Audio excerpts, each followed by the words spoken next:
Lesson 41, Illusions of Pastoral Peace.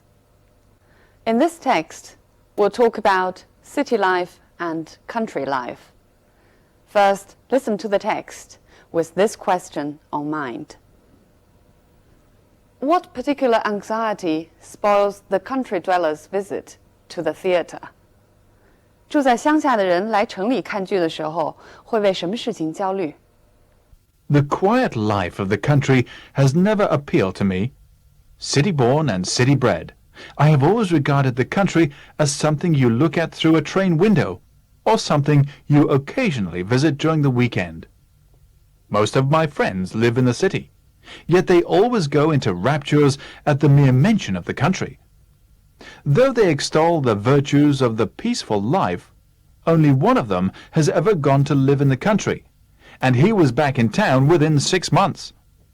Even he still lives under the illusion that country life is somehow superior to town life. He is forever talking about the friendly people, the clean atmosphere, the closeness to nature, and the gentle pace of living. Nothing can be compared, he maintains, with the first cockcrow, the twittering of birds at dawn, the sight of the rising sun glinting on the trees and pastures. This idyllic pastoral scene is only part of the picture. My friend fails to mention the long and friendless winter evenings in front of the TV, virtually the only form of entertainment.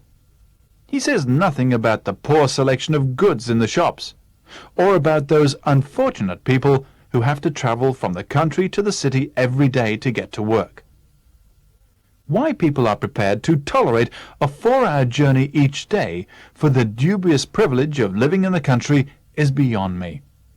They could be saved so much misery and expense if they choose to live in the city, where they rightly belong. If you can do without the few pastoral pleasures of the country, you will find the city can provide you with the best that life can offer. You never have to travel miles to see your friends. They invariably live nearby and are always available for an informal chat or an evening's entertainment. Some of my acquaintances in the country come up to town once or twice a year to visit the theatre as a special treat. For them, this is a major operation, which involves considerable planning. As the play draws to its close, they wonder whether they will ever catch that last train home. The city dweller never experiences anxieties of this sort. The latest exhibitions, films, or plays are only a short bus ride away. Shopping, too, is always a pleasure. There is so much variety that you never have to make do with second best. Country people run wild when they go shopping in the city and stagger home loaded with as many of the exotic items as they can carry. Nor is the city without its moments of beauty. There is something comforting about the warm glow shed by advertisements on cold, wet winter nights. Few things could be more impressive than the peace that descends on deserted city streets at weekends, when the thousands that travel to work every day are tucked away in their homes in the country. It has always been a mystery to me why city dwellers, who appreciate all these things, obstinately pretend that they would prefer to live in the country. So what particular anxiety spoils the country dweller's visit to the theatre? Right, it is the worry about whether they will be able to catch the last train home. This text compares country life with city life, so it's an essay of comparison and contrast. The author's view is quite clear. He prefers the city life. And what is more, he is against those city dwellers who always claim to love the country life. So he presents his friend's view first, and then adds the negative sides of country life to it. And then he describes the advantages of city life. And he emphasizes that these advantages are not available for the country dwellers. Right. Now let's look at some language points in the text. City-born and city-bred. Here it means that I was born in the city and I was brought up in the city. If an animal or a plant breathes, it produces offspring. If a human being is bred, he or she is brought up. Look at this example. He had been bred to be a gentleman. 他从小被教养成为一个绅士。那么我们学过它的同义词 bring up. The sad truth is that most of us have been brought up to eat certain foods. I have always regarded the country as something you look at through the train window or something you occasionally visit during the weekend. 作者呢做了2个比较，意思是形容乡村离自己生活之远，顶多呢是偶尔供来消遣的。Yet they always go into raptures. To go into means to enter a certain kind of state or to achieve a kind of effect. For example, go into a temper, 发脾气. Go into effect, 开始生效. Go into raptures. Rapture means extreme happiness or extreme excitement. For example, she went into raptures at the news of her success. 听说自己成功之后，她狂喜。At the mere mention of the country, it means so long as the country is mentioned, they always go into raptures. Look at this example. She blushed at the mere mention of his name. 他的名字一提起来，她就脸红了。They extol the virtues of the peaceful life. Extol means praise highly, and it is more formal than praise.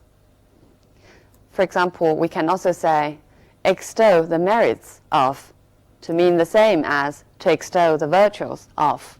高度赞扬什么的好处。Look at this example.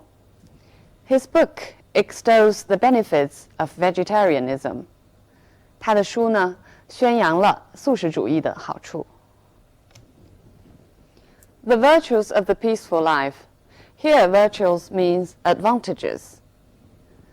Virtue 还有另外一层词义，是指人的美德。它的反义词是 vice, 缺陷。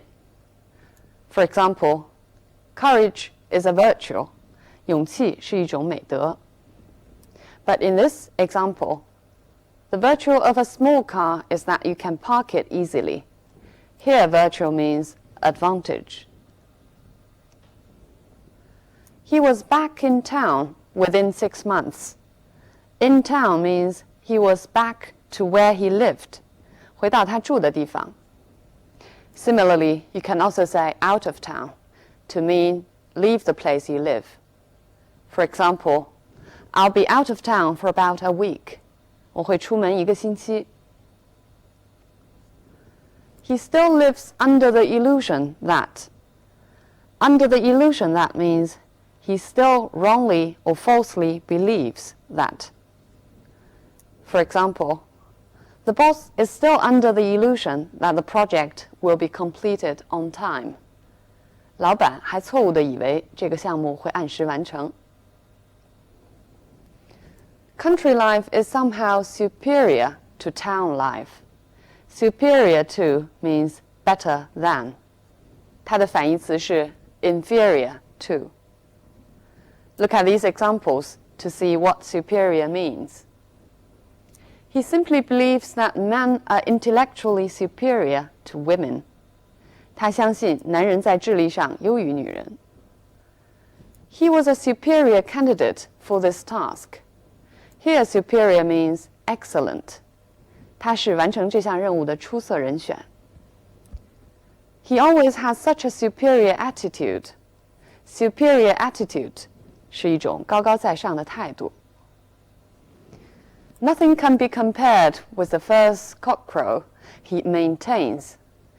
He maintains means he insists, especially when other people disagree with him. Look at this example.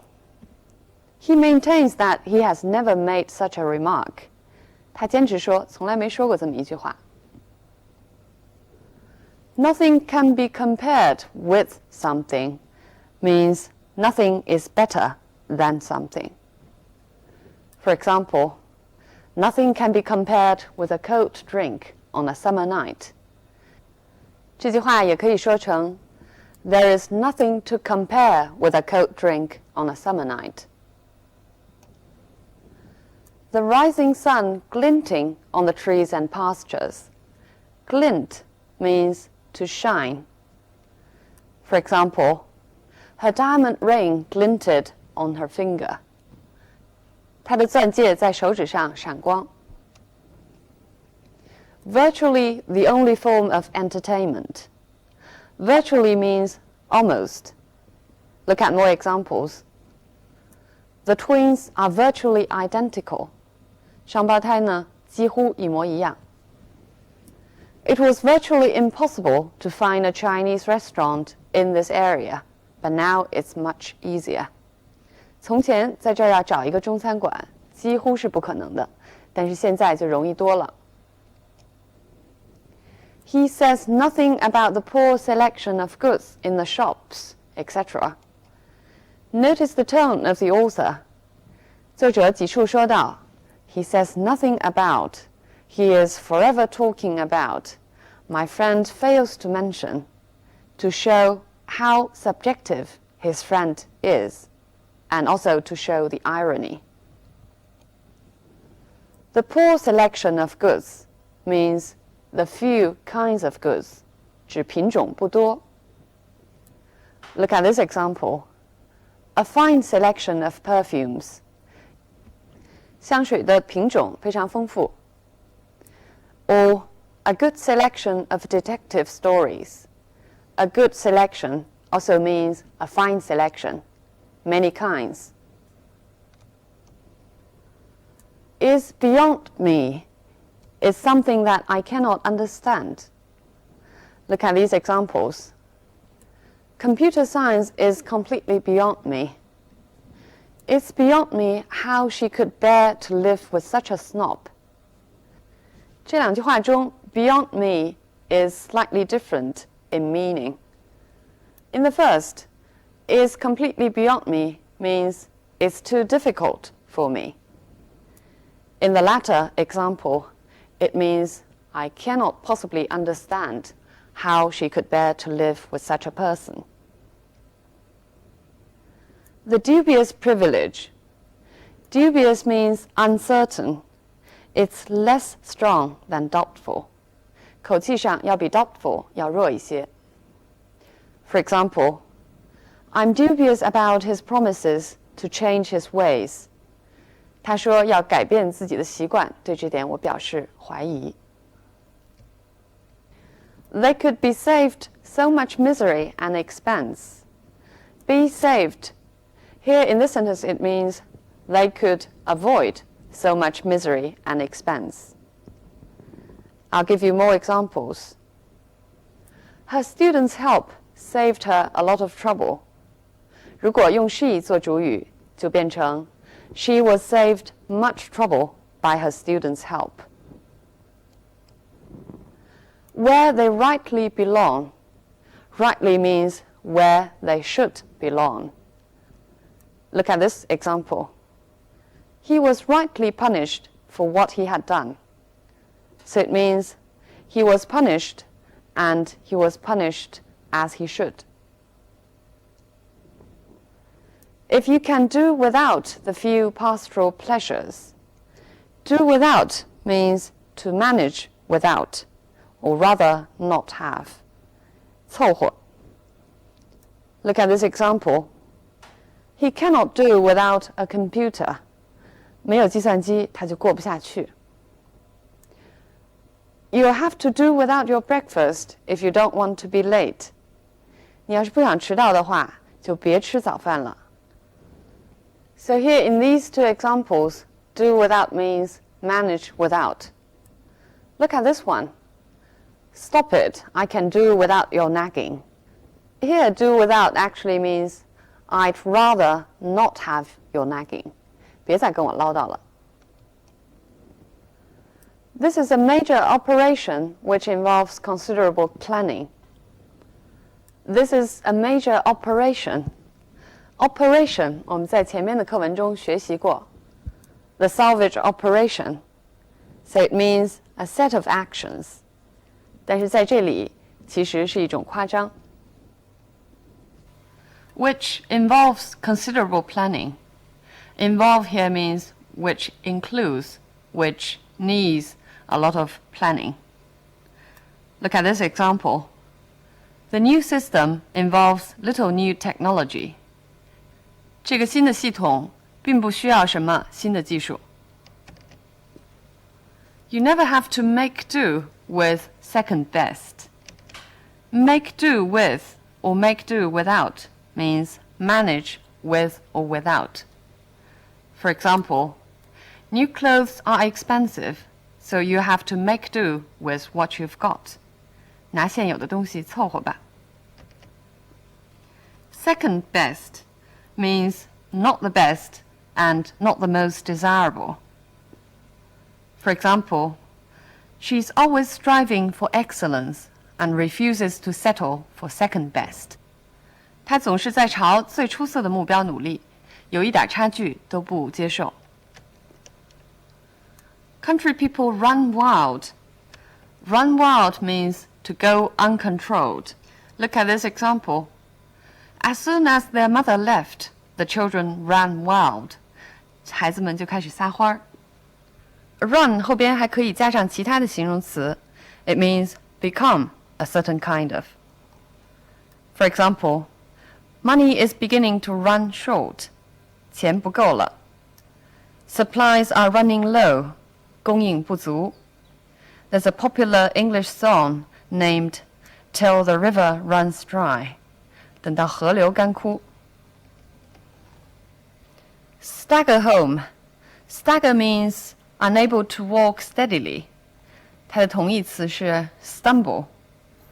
Stagger usually means walk unsteadily because of drunkenness or burden. 课文中的句子是说负担太重，走得摇摇晃晃。Look at this example. As we went into the bar, a drunken man staggered out of the door. Here it refers to walking unsteadily because of drunkenness. The exotic items. Exotic is an approving word. 它是一个褒义词，本意是 foreign， 具有异国情调的。But here it means the unfamiliar, the exciting. There is something comforting. Comforting means 令人觉得安慰的 consoling. For example, it's comforting to know that there's someone to turn to when one needs help. The warm glow. Glow 这里指的是广告灯箱发出的光。Glow when describing fire means burn without flames. For example, the glow from the dying fire lit her face. 渐渐熄灭的火光映着她的脸。The peace that descends on deserted city. Descent on is a literary expression. 这是一个比较书面化的说法，意思就是笼罩着或者降临。Look at two more examples. Silence descended on the room. 寂静笼罩着房间。A feeling of despair descended on us as we realized that we had no choice. So you can also use some kind of feeling descends on somebody. It has always been a mystery to me. 这是一个口语化的说法，意思就是 I can never understand. Look at this example. It's a mystery to me how she manages to cook a meal so quickly. 真是不明白她怎么会做饭做得这么快。Obstinately pretend. Obstinately, 固执的、顽固的。Stubbornly 是它的近义词。这篇课文分为2段，分别讲到了对城市和乡村生活的态度。作者非常注意使2段的对比鲜明，除了内容上的对照之外呢，在句式上也使用了相似的结构。第1段时，他用了这句话 ：Nothing can be compared with the first cockcrow, the twittering of birds, the sight of the rising sun, etc. And then in the second paragraph, you read this sentence.Few things could be more impressive than the peace that descends on deserted city streets, etc. 这个句式呢，与上边一句相似，这样就从句式上，他也反驳了前面他的朋友表示的乡村的生活优势。课文第1段出现了这句话 ：Why people are prepared to tolerate a 4-hour journey is beyond me。第2段中又使用了不同的说法。It has always been a mystery to me why city dwellers would prefer to live in the country. 这样就用相同的句式反复地表达他对一些城市人对乡村的执着爱好的不解，其实是在强调这些人的态度不可理喻。This text makes a comparison between rural life and urban life, which should be quite familiar to us.尤其是近几年，有很多大城市的人呢，开始在乡下买房买地。This is actually about returning to nature, or returning to innocence. 我们现在呢，也开始有越来越多的人住在城郊，每天上下班。这些人在英文中被称为 commuters. Besides, from the Western tradition, the countryside always represents the ideal.The beauty, whereas the city is a symbol of evil, ugliness, and crime, especially at the beginning of industrialization. 城市，尤其是在工业革命的初期，始终被看为是恶的象征。Other than that, England is famous for its beautiful countryside, and the country is proud for it. 所以课文中讲到，有这么多的人执着的要装作热爱乡村的生活或者景色，可能跟这个也有些关系。Okay, so much on this topic. Bye for now.